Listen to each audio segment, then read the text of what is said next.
প্রিয় ভিউয়ার্স, আজ আমি আছি মহাস্থানগড় প্রত্নতাত্ত্বিক জাদুঘর শিবগঞ্জ বগুড়ায়। প্রাচীনবঙ্গের রাজধানী হিসেবে পুণ্ড্রনগর বা মহাস্থানগড় ছিল অর্থনৈতিক ও রাজনৈতিক একটি প্রাণকেন্দ্র। মহাস্থানগড়ের মতো এই এলাকায় আর কোনো নগরের এত দীর্ঘ ইতিহাস নেই।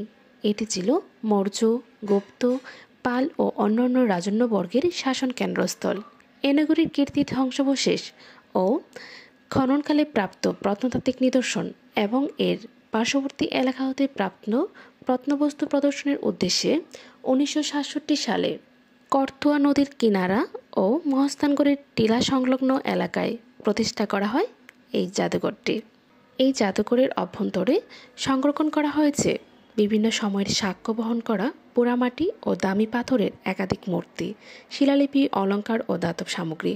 ভিউয়ার্স, সেগুলো আপনাদেরকে দেখতে হলে অবশ্যই এখানে উপস্থিত হয়ে দেখতে হবে, কেননা জাদুঘরের ভিতরকার দৃশ্য ক্যামেরাবন্দি করা নিষিদ্ধ।